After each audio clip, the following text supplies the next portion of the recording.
Assalamualaikum warahmatullahi wabarakatuh. Alhamdulillahirabbil alamin wassalatu wassalamu ala asyrofil anbiya'i wal mursalin sayyidina Muhammadin wa ala alihi wa sahbihi ajma'in. Rabbi shrah li sadri wa yassir li amri wahlul 'uqdatam min lisani yafqahu qawli. Baik, alhamdulillahirabbil alamin. Pagi hari ini kita belajar bersama tentang maqasidus syariah. Jadi sering orang menyebutkan maqasidus syariah atau maqasidus syari' atau al-maqasid asy-syar'iyyah. Ada 3 istilah itu, tapi semuanya sama. Nah, apa sebenarnya maqasidus syariah itu? Maqasid itu jamak dari kata maksud. Artinya apa? Maksud.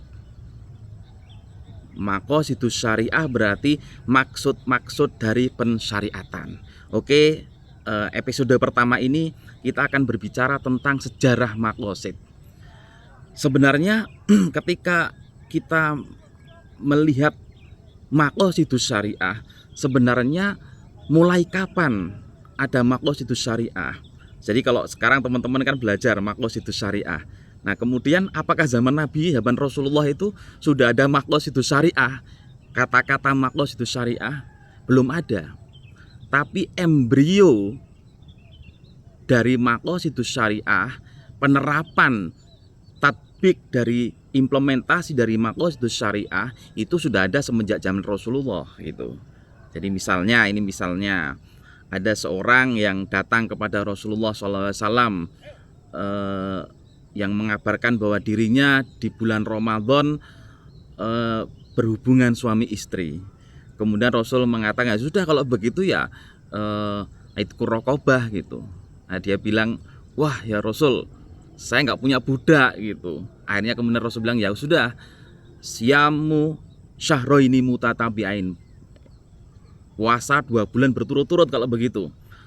Nah, sahabat tadi bilang, ya Rasul, ya gimana puasa 2 bulan? 1 bulan aja saya batal jima dengan istri saya. Nah, kemudian Rasul bilang, ya kalau gitu id'amu sitina miskinan, ngasih makan 60 fakir miskin. Dia bilang lagi nih sahabat itu, ya Rasul, gimana ngasih makan 60 fakir miskin? Untuk makan sendiri aja susah gitu. Akhirnya Rasul membawakan makanan, kemudian dikasihkan, sudah kalau gitu ini kasihkan kepada fakir miskin di tempatmu. Kemudian dia bilang lagi, ya Rasulullah, saya itu paling miskin di tempat rumah saya, di kampung saya. Akhirnya ya sudah kalau gitu. Rasul tertawa, ya sudah, kasihkan apa ini untuk kamu sendiri, untuk kamu dan keluargamu. Ini contoh embrio maqasidus syariah. Maksud dari pensyariatan itu apa sebenarnya? Kemudian banyak lah. Nah, kemudian tapi namanya Rasul nggak menyebut maqasidus syariah, enggak, tapi implementasinya ada. Kemudian zaman para sahabat juga kita banyak mengenal istihad para sahabat. Mereka dasarnya sebenarnya maqasidus syariah. Umar bin Khattab tidak memotong tangan pencuri ketika zaman paceklik, itu implementasi maqasidus syariah. Kemudian pada zaman Utsman bin Affan Al-Quran diseragamkan dan juga ditulis, itu implementasi dari maqasidus syariah. Untuk apa? Kemaslahatan. Nah, di situ. Nah, tapi kemudian secara teoritis baru muncul kapan? Baru muncul nanti jauh ke belakang. Jadi kalau secara teoritis baru muncul, kemudian bibit-bibitnya sudah muncul. Misalnya Turmudi Hakim, dia wafat 908 Masehi ya. Itu sudah mempunyai kitab namanya As-Shalah wa Maqasidiha, sholat dan maksud-maksudnya. Jadi kata-kata maqasid sudah disebutkan, tapi sebenarnya tidak membahas maqasidus syariah secara implementatif, secara teoritis tidak. Kemudian misalnya Abu Zaid Al-Balakhi itu juga pernah membahas itu. Dia mengarang kitab Al-Ibanah an Ilad Diyanah. Itu juga membahas itu, tetapi tidak detail. Kemudian Al-Qafal juga menyinggung tentang maqasid, mahasinus syari'. Jadi mahasinus syara'i itu dia mengarang kitab itu, tetapi tidak detail. Nah, Maqasidus Syariah baru secara teoritis ya, secara teoritis dan bagus dijelaskan lumayan detail sehingga kita bisa mempelajari sampai saat ini. Itu pertama kali oleh Imam Al-Juwaini, gurunya Imam Al-Ghazali. Beliau wafat tahun 1085 Masehi.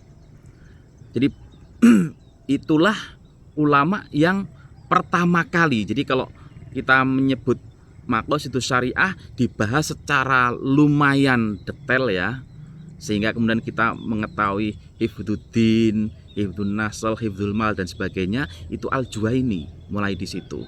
Tapi apakah sudah sempurna apakah sudah detail sekali seperti sekarang? Belum.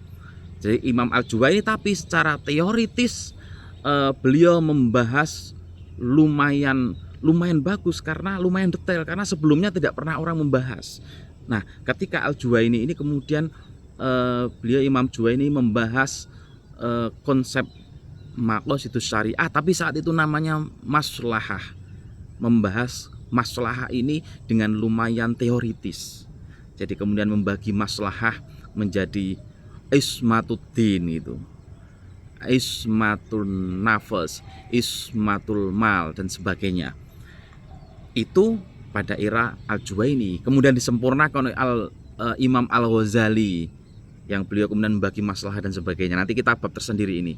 Ini saya aja secara umum dan kemudian menjadi lebih detail lagi pembahasannya pada Imam Asy-Syatibi. Dan di era Syatibi inilah kemudian orang menggunakan istilah Maqasidus Syariah menggunakan istilah Maqasidus Syariah. Jadi kalau era sebelum Syatibi para ulama menggunakan istilah maslahah ya, maslahah, tapi begitu di era Asy-Syatibi kemudian istilahnya adalah Maqasidus Syariah. Maksud dari pensyariatan. Mengapa? Karena biar tidak rancu, karena orang ketika membahas mengatakan maslahah terkadang maslahah kemudian tapi larinya kemudian rancu dengan maslahah mursalah, padahal itu sesuatu yang berbeda. Nah, karena itu maka kemudian Syatibi lebih suka, dan ulama setelah Syatibi rata-rata menggunakan istilah Maqasidus Syariah, maksud dari pensyariatan. Nah gitu ya.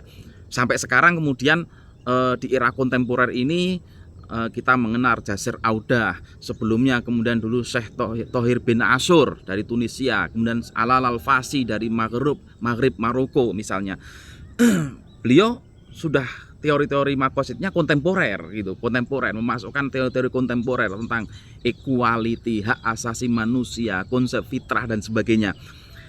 Itu perkembangannya kemudian sampai ke sini, sampai sekarang era modern ini. Dan sekarang di era modern ini konsep Maqasidus Syariah diterapkan di dalam berbagai macam lini.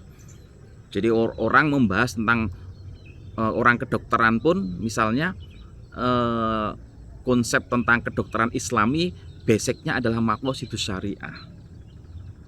Orang pendidikan misalnya perspektif Maqasidus Syariah. Nah, orang arsitek juga sekarang bahasnya bangunan perspektif Maqasidus Syariah. Jadi sekarang sudah sampai ke sana. Nah, kemudian kita kembali tadi sejarah secara singkat tentang Maqasidus Syariah. Sekarang kita kembali kepada sebenarnya apa itu Maqasidus Syariah. Jadi maksud pensyariatan. Nah, nanti kalau kita kemudian maka ketika membahas Maqasidus Syariah ini kita akan melihat hubungan dengan beberapa terminologi. Jadi yang pertama, Maqasidus Syariah, maksud dari pensyariatan itu maksudnya pertama ada hubungannya dengan hikmah. Jadi hikmahnya apa gitu. Misalnya hurrimat alaikumul maitatu wadamu walahmul khinzir. Diharamkan bagi kalian semua maitah, khinzir, babi, daging babi. Nah, kemudian sebenarnya maksud diharamkannya babi itu apa? Nah, itu hikmah yang berada di belakangnya. Ada hikmah di balik pengharaman babi gitu. Nah, hikmah ini apa? Hikmah ini berbeda dengan ilat, nanti kita bahas ilat. Jadi kalau hikmah itu sesuatu yang menjadi rahasia di balik pensyariatan sesuatu dan tidak menjadi sebab gitu. Nah, itu hikmah. Jadi, pertama, maqasidus syariah hubungannya dengan hikmah. Hikmah disyariatkannya sesuatu. Begitu. Yang kedua, maqasidus syariah dihubungkan dengan ilah. Ini yang kedua, ilah. Misalnya, in kuntum maradha aw ala safarin faidatum min ayyamin ukhor. Jadi kalau pas bulan Ramadan kemudian sakit atau dalam kondisi safar, maka boleh mengganti di lain waktu. Nah,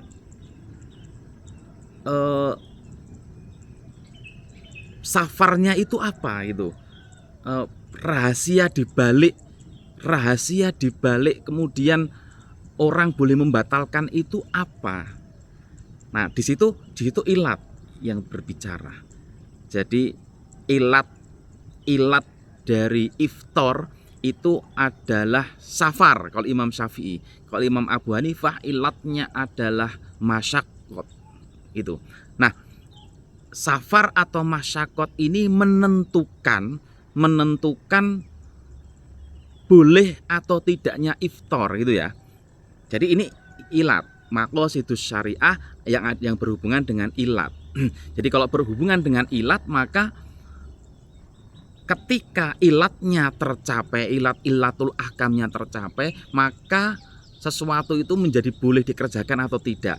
Misalnya ketika ilatnya iftar boleh tidak puasa adalah karena safar, maka ketika dia bepergian maka dia boleh tidak berpuasa. Tapi kalau tidak bepergian ya tidak boleh gitu. Nah, tapi dalam kasus hikmah tadi yang saya ceritakan haramnya daging babi, itu tidak ada ilatnya, tapi itu adalah hikmah. Ya memang sudah dilarang gitu, ada hikmah di balik itu. Bisa jadi akal kita belum menemukan sekarang atau akal kita tidak mampu untuk menemukannya. Tapi tidak ada ilatnya. Sebab apa? Sebab kalau ada ilatnya, di situ dikatakan ilat, maka ketika ilatnya hilang, sebabnya itu hilang, maka menjadi boleh. Misalnya begini, larangan orang makan daging babi misalnya adalah itu sebabnya karena mengandung cacing pita. Tapi kalau begitu, kalau kemudian ada riset yang kemudian bisa di kemudian hari bahwa membunuh cacing pita dalam daging babi nanti bisa menjadi halal itu kalau ilat. Makanya dalam kasus pengharaman daging babi itu tidak ada ilat, tapi dalam pembolehan buka puasa ketika Ramadan itu pakai ilat gitu loh. Jadi kalau ilatnya tercapai maka boleh melakukan atau ada ilatnya maka boleh melakukan. Tapi kalau dalam hal kasus pengharaman daging babi ini hikmah bukan ilat. Nah, kemudian permasalahannya adalah di sini. Siapa yang mengetahui ini ilat, ini hikmah gitu. Itu kan problemnya di situ. Boleh nggak kita mengatakan pengharaman daging babi itu adalah karena ilatnya ada karena cacing pita. Nah, siapa yang bisa mengetahui itu? Jadi ini ulama, kemudian tugasnya para ulama, para ahli fikih, para ahli usul untuk mengetahui, untuk meriset bahwa yang untuk menentukan nanti ada korinah macam-macam. Oh, ini tuh hikmah, ini ilat dan sebagainya. Ini maslahah, ini manafi, seperti itu. Nah, dalam kasus pengharaman babi itu hikmah. Oke ya, dicatat. Kemudian dalam hal pembolehan puasa iftar di bulan Ramadan itu ilat gitu. Jadi ketika ilatnya tercapai, ilatnya masyaqqat menggunakan Imam Abu Hanifah misalnya, ketika safar yang pendek sekalipun tapi ada masyaqqat maka boleh iftar. Nah, kalau ilatnya masyaqqat, kalau ilatnya safar ya harus panjang gitu perjalanannya, meskipun tidak masyakot. Naik pesawat kan tidak masyakot. Nah, tergantung ilatnya. Nah, itu ilatnya masyakot atau safar sebagai ilat. Nah, itu hubungan yang kedua. Kemudian maqasid dihubungkan dengan manafi atau masoleh, kemaslahatan. Jadi kita harus meyakini bahwa apa yang diperintahkan oleh Allah Subhanahu wa taala itu mengandung manfaat dan juga mengandung maslahah. Nah, dan apa yang kemudian dilarang itu mengandung bahaya. Jadi ini manafi atau masoleh. Nah, manafi atau masoleh ini kemudian dari mana mengetahuinya? Para ulama juga yang meriset kemudian. Jadi misalnya sholat gitu. Sholat itu ada manafiknya, ada masolehnya di sana. Puasa, nah sekarang kemudian orang meriset dan juga para ilmuwan meriset, ternyata sumu tasihu, orang kalau mau sehat itu puasa, harus sering mengosongkan perut misalnya. Nah itu rahasianya kemudian manfaatnya ada di situ. Jadi ada manfaat, ada kemaslahatan dalam perintah Allah Subhanahu wa taala. Nah, dalam kasus sholat juga ternyata dalam sholat seorang itu membawa kemaslahatan, membawa manfaat. Inna sholata tanha 'anil fahsya wal munkar. Nah, terkadang nanti masoleh atau manafi itu ditemukan oleh ulama, tapi terkadang masoleh atau manafi itu disebutkan oleh Allah Subhanahu wa taala atau Rasulullah sendiri. Nanti begitu. Misal sholat tadi ada dua unsur. Inna sholata tanha 'anil fahsya wal munkar. Manafi atau kemaslahatannya disebutkan oleh Allah langsung juga dalam Al-Qur'an. Inna sholata tanha 'anil fahsya wal munkar. Orang dengan sholat itu akan mampu mencegah perbuatan keji dan mungkar. Tetapi juga para saintifik ya kemudian meneliti manfaat sholat. Nah, bagi kesehatan sekarang berkembang, orang manfaat sholat dari segi kesehatan, menurunkan kolesterol, menurunkan emosi, mencegah kanker dan sebagainya. Itu manfaat sholat. Nah itu yang pertama Allah sudah menyebutkan, dan kemudian para ulama atau saintifik, para ilmuwan meneliti lagi kemudian menemukan. Itu yang pertama. Terus bisa jadi juga Allah tidak menyebutkan, tetapi para ulama atau saintifik atau ilmuwan kemudian meneliti tentang itu, kemudian menemukan, oh ini sebenarnya kemanfaatannya dan kemaslahatannya. Nanti seperti itu.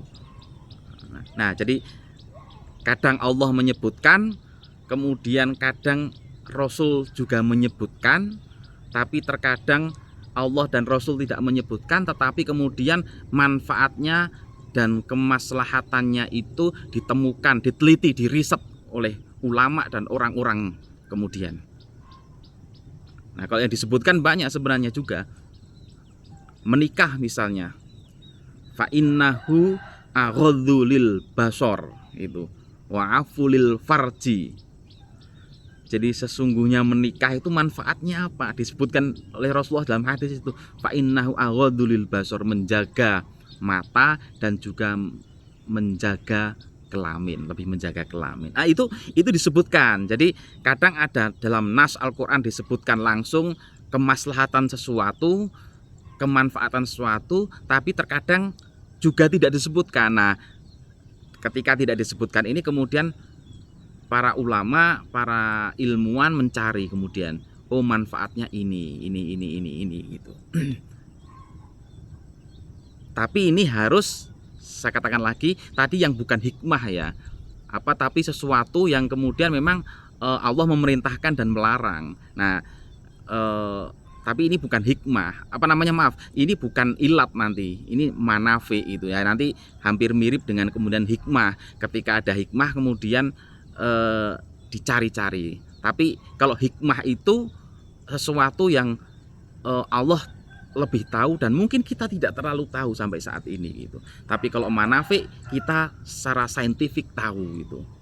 Secara saintifik tahu, kemudian meriset dan mengambil manfaat dari itu semua. Oke, mungkin sampai di sini seri Maqasidus Syariah yang pertama. Nanti kita lanjut ke pembagian Maqasidus Syariah yang lain. Terima kasih. Assalamualaikum warahmatullahi wabarakatuh.